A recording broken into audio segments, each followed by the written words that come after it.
Welcome back to Unleashing the Brilliance, the podcast where we explore human nature and experience while learning to live our most authentic selves. I am your host, Amy Bascom. Let's dive in.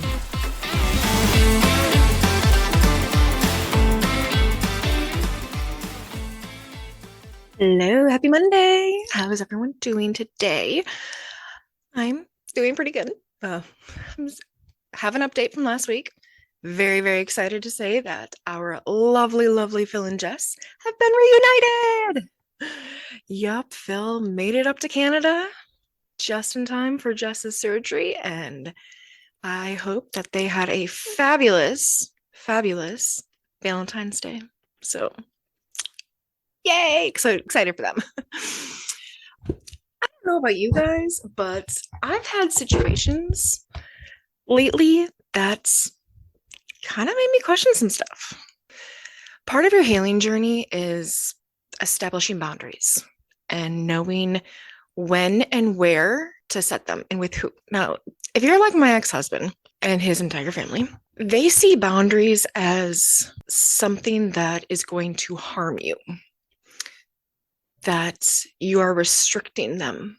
And when I first started my healing journey, I was in therapy. I remember my first therapist telling her that I struggled with boundaries because I had this guilty conscience. I felt like as a mom and as just an empath, I needed to take care of somebody. I needed to be the one who cared for them.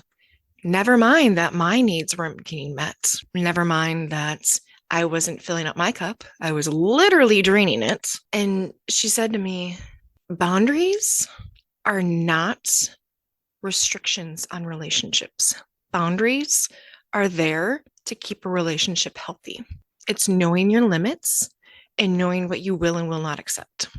And it took me a really long time to understand that and really grasp it. And in going with the boundary limits, you also have to pair into what is in and out of your control. Now, if you are like me, growing up, I wanted to control a lot of things.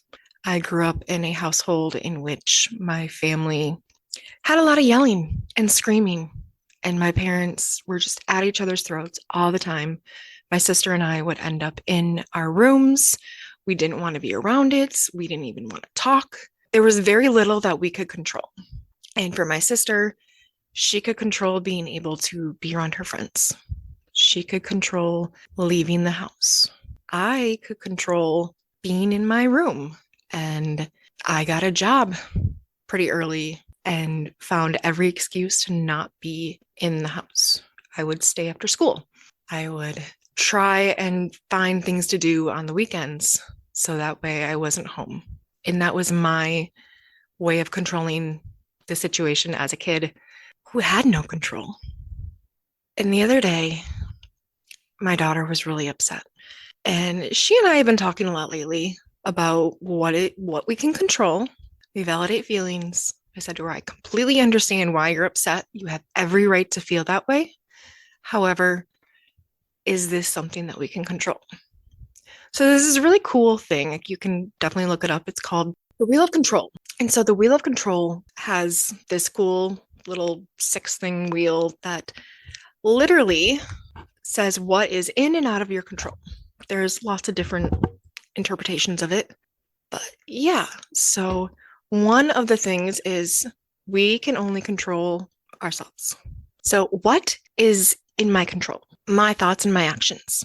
What I give my energy to. How I speak to myself. The goals I set. How I spend my free time. How I handle challenges. And my boundaries. Those are all things in every situation that you can control. You can think whatever you want to think. You can give your energy to wherever you feel it needs to go. That stuff is in your control. What is out of your control is kind of a lot, actually. The outcome of my efforts, the future, how others take care of themselves, what other people think of me, what happens around me, the opinions of others, the past, actions of others, how others feel, how others behave, how others react, if others forgive me, other people's boundaries, the beliefs and perceptions of others, the attitude of others. All of those things are things that we cannot control. And as a mom, I recognize that my daughter's 6. She's going on 7. She's not going to grasp all these at this age. It's not going to happen. But I would rather her be aware of them on a subconscious level. So that way, as she grows older, as she is able to meet these needs, have these things come up, she can ask herself, can I control this? Can I control it? Some other things that you can control are how I let other people affect me, when and if I forgive others, and how I speak and treat others. Your responses to their behavior. Just this week, I had a really, really rough day, and I had a feeling waking up that it was going to be a not so fun day. I had issues with my Dexcom. I'm diabetic, so I wear a Dexcom, which is a continuous glucose monitor. It monitors my sugar at all times, and I have to change it out every 10 days. That is something I can control. What I can't control is the insurance company, and I can't control the supply. And I was going insane. I've been trying to get my next monitor for the last 3 weeks. I've had to go to my doctor's office and be like, they're not sending it to me. Like, what is going on? Do you have samples to hold me out until this happens? I call them up. And by this point, it'd been 3 weeks that I've been dealing with this. And it's one issue after another, after another. They're not doing their job. I'm the one having to call them, having them do their job. It was just extremely frustrating. As a millennial, I like to pride myself on being cool, calm, and collective. Like, I've worked customer service. I know how frustrating it is when people are screaming at you and it's not your responsibility. It wasn't your doing. It wasn't anything that you had control over, but you're the one getting screamed at. I've been there. And I'm usually super understanding and being like, okay, I understand. Like, there's lots of departments, lots of mistakes. The lady that I was on the phone with, she did the usual spiel of, I'm sorry, I understand, I apologize. And I just wasn't having it anymore. Like, I had reached my limits. And I said to her, I kind of started yelling at her. And I knew I was on a recorded line. And so my millennial brain kind of ticked in and was like, okay, you need to let her know that, like, I'm not yelling at her. I'm mad at the situation. And I told her that. I was like, I'm really sorry for yelling at you. I'm not mad at you specifically. I'm mad at the situation. And I'm mad at that I have to be the one to call my doctor's office for them to send things because you guys are claiming whatever. I'm mad that you guys are trying to make me be the one to call the insurance. Like, this is your job. Why are you not doing your job? Why does your patient have to be the one to do the job? It makes no sense to me. And so when I hung up with that and I called my doctor's office, got a sample, I just sat there and I was like, oh, I can feel this energy running through me and it's a lot. And I made the mistake of saying out loud, what else can go wrong? Now, as you know, I like manifestation. I believe that our words have power. I believe that our words attract. We are a magnet in which whatever we say, whatever we put out, we attract back. So the minute I said that, I thought to myself, oh shit, what did I just do? And from that point on, anything that could go wrong with the rest of my day did. And I was so frustrated and so mad. I had a neighbor. I have a neighbor that her son is friends with my daughter, and her daughter is friends with my daughter. There's an age gap there, but whatever. And so she calls me up and she's like, hey, are you going to the monthly event that we go to? And I was like, dude, I don't have the capacity for this right now. And she's like, I'd be willing to take Cece if you want. And I'm like, please do. Please. I could use a break. And so she took my daughter. We had fun. They had fun. I did not have fun. And as I went to bed that night, I had somebody very important in my life, someone who's been in my life for a long time. We lost connection here and there after college and whatnot. She had sent me a message. I had texted her a couple days prior and was like, hey, haven't heard from you in a while, just checking in, making sure you're okay. And she responded back saying that she needs to step back from our friendship because she is absorbing some negative energy. And for me that day, being in this emotional state, having a bad day, literally from the time I woke up until the time I went to bed, I knew it wasn't in my best interest to respond at that time. And so I waited a couple days and I talked to my neighbor. I talked to my sister, talked to some friends. It was just like, okay, am I a bad person? Like, what? What? And my lovely neighbor, she says to me, you can't control where she is in her healing process. It's not you. That's not a you problem. That is a her problem. That is something she is working on. And I was like, I know. And it sucks because when you know that somebody else is in a different part of their journey compared to where you are at, and you've already been through what they're going through right now, having somebody say, I need to take a step back from you for my own sanity, it's hard. But again, let's look at the things that we can control. I can't control her journey. As much as I would love to help her with this, I can't control her journey. I can't do the hard work for her. I can't control how she absorbs conversations and what she takes away from it. I can only take responsibility for myself, and I can only control my responses and my actions. And I think that is something that takes a really long time to ingrain and to become second nature. There were times in my life, and I know I'm not the only one, where you just want to help somebody so much. You love them, you care for them, you just want what's best for them. And you end up falling into this routine of, I'm going to sacrifice my needs to help you. I'm going to sacrifice anything and everything to make life a little bit easier for you. And that's not to say that we shouldn't be loving and supporting in one another. I think that's critical in any sort of recovery, any sort of journey of healing from addiction, from mental health issues, from whatever. You need to have a support system. And for the person who is doing the healing and doing the inner work, they have to be very, very, very strict with their energy and their ability to, their capacity, their capacity to absorb. And so I responded to my friend and I let her know, like, I get it. I'm not mad at you. I looked back at our last conversation and it was about the dude. It was about that one dude. And I apologized. I was like, I'm so sorry. Like, he brought some negative energy into our conversation, and then I turned around and shared it with you.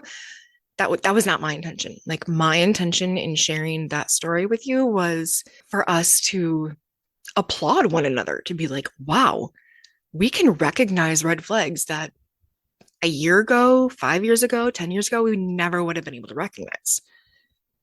As an empath, we tend to feel other people's emotions, and then you absorb it.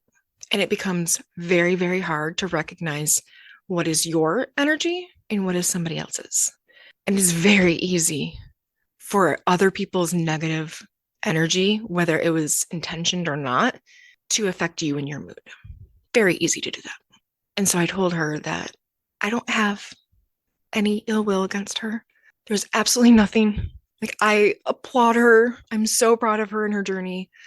I want absolutely nothing but the best for her. I told her, like, whenever you're ready, I'm here. I'm here to talk. I'm here to be a support. I'm like, let's sit down and let's figure out boundaries so that way we know what things may be too heavy to absorb at the moment, what might be difficult to have the capacity for. And like, I love boundaries. And it took me a long time to love boundaries because I was never good at setting them. And the more I practiced, the more years I was in therapy, the more I learned about myself and the more I learned how to heal, what to do. I learned that you have to have these boundaries. You have to be willing to step out of that comfort zone and say, I can't do this right now. I have to protect my own energy. And I freaking applaud her for coming to me and saying that. Absolutely love that she said that. And I'm not mad. I'm not mad. I understand. I've been there.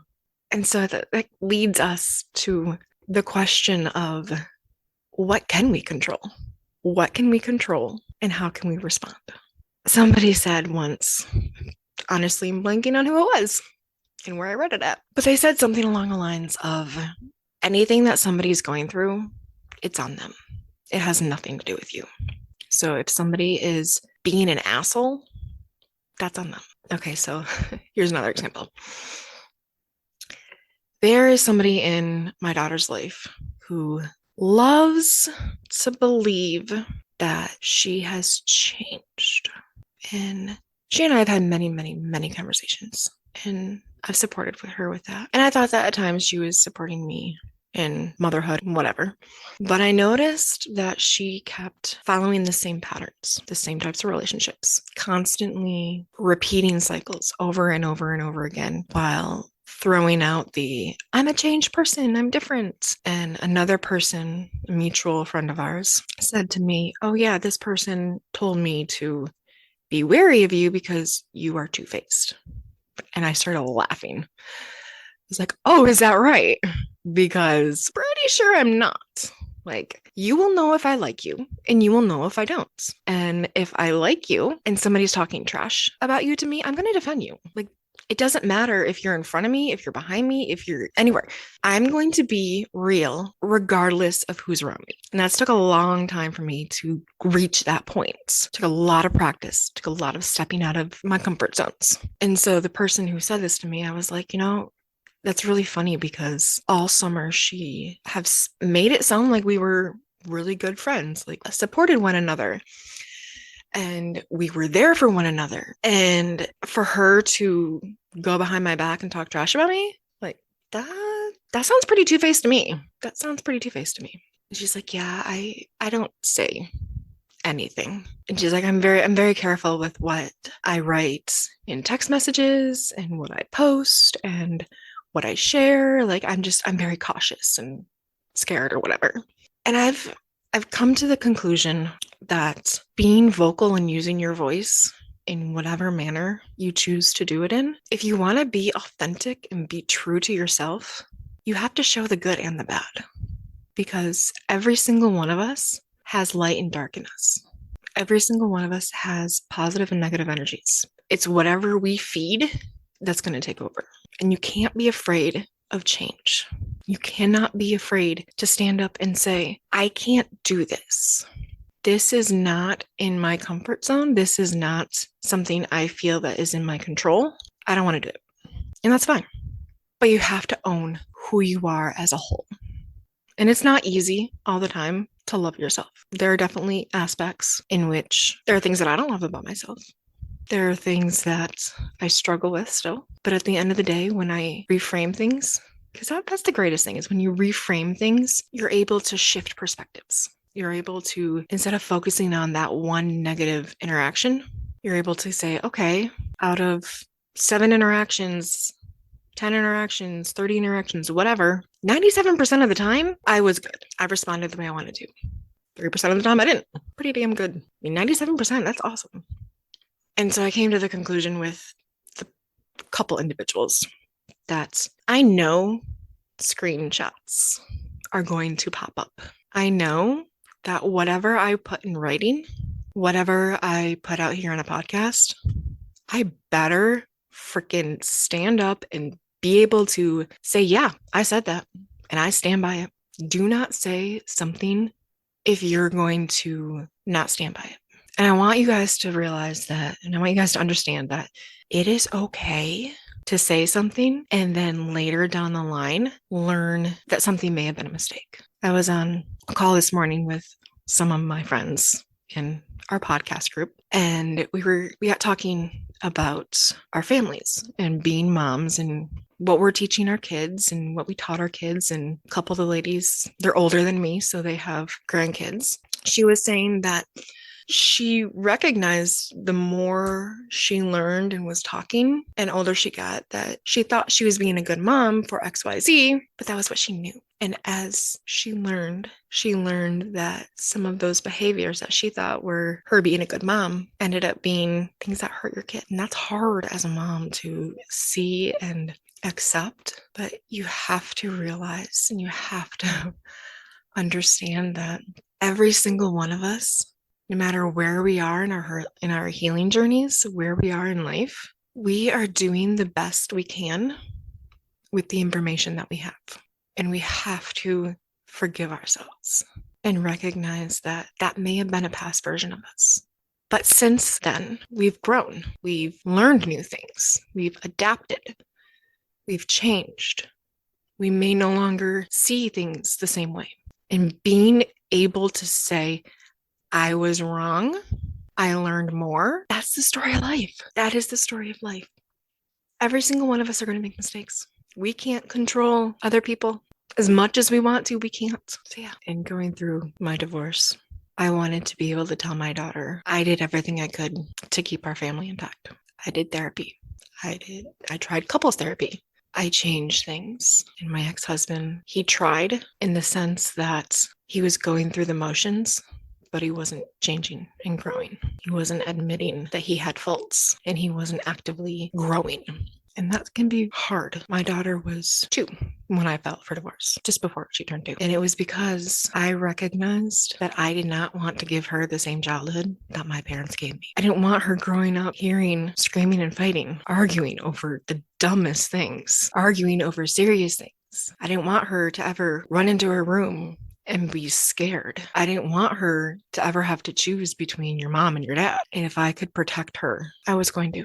And even in this day, he and we don't always see eye to eye. I can't control anything that he does. And I learned, it took me a really long time to learn this, learning and talking with new people in my life from different areas who have different experiences, especially this podcast course. There are so many brilliant, wonderful women with all sorts of walks of life.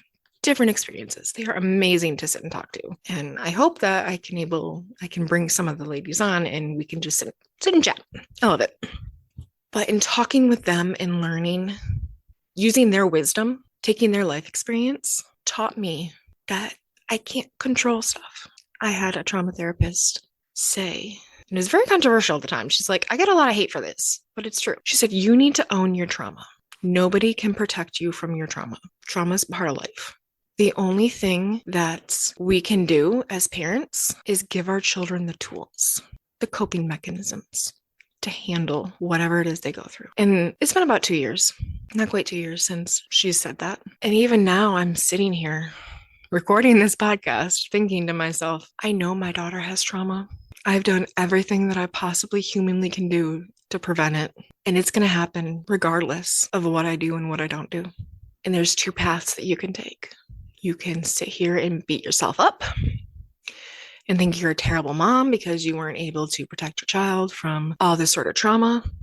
Or you can say, that's out of my control. I can't control what other people do. I can't control how others behave, how others react, what they say, what they do, how they think, how they feel. I can't control any of that, but I can teach the tools, the coping mechanisms, what we can do. One thing that I teach my daughter in regarding to things we can and can't control, I talk about other people's boundaries. There's some family situations going on that I'm not going to get into. And I don't even get into it with her, really. I try and shield her from that trauma, but it's stuff that actively I'm dealing with. It affects me. I like to tell her, babe, everybody has their own story to share. Everybody has their own lesson. And while I know you want to talk to, let's say, I know you want to talk to grandpa about, your aunt's business, but that's not your story to tell. And teaching her whose story you can share and in what aspect. She's 6. I know this is just flying over her head. I don't even know where I was going with that. Welcome to life of ADD mom. ADHD, whatever. Just knowing boundaries and teaching her can't share other people's stories. You can talk generically about it, but the details, that's theirs. It's their story to share. So, in conclusion of today's episode, we can't control everything. Our kids are going to have trauma. Our kids are going to do things that we don't like. We can't control them. We really can't. We can't control our friends. We can't control our exes.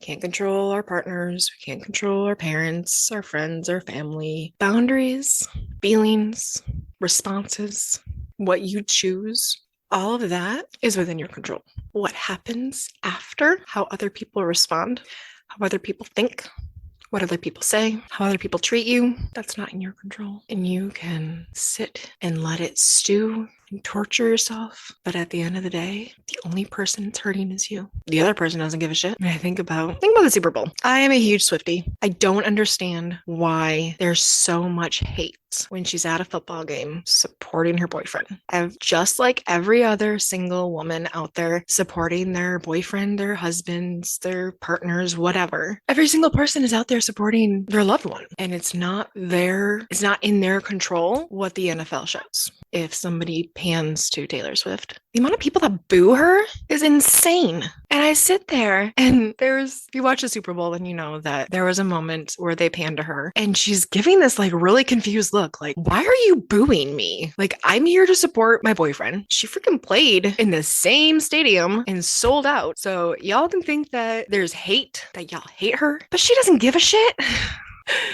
So I think about that all the time. You can let somebody else have an impact on you. If Taylor Swift gave two shits about haters, it's insane. She doesn't. She doesn't because all it does is it sucks out your energy.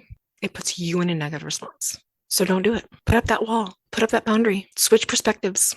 Move 3 seats over and get a new angle. Hell, 1 seat over is a new angle. And recognize that there's so much out of our control. And I'm a worrier. Always been a worrier growing up. We can sit there and worry about it and let it steal our thoughts, our feelings. Let it steal the moments that we have. Or we can let it go. Recognize that it's outside of our control. Recognize that we have nothing that we can do for it. Focus on what we can do. Focus on positivity. Focus on whatever is going to get us through the day, get us through the week, get us through the month, and thrive. Because every time you focus on something that is not in your control, it's stealing your happiness. And nobody wants happiness to be stolen from you. I certainly don't want your happiness being stolen from you. So you guys, I need you all to remember that life is messy. Perfection is a myth. And there's brilliance inside each and every single one of us. We're going to wrap that up for today. And I will see you all next week. Okay? You have a lovely week. We will see you later.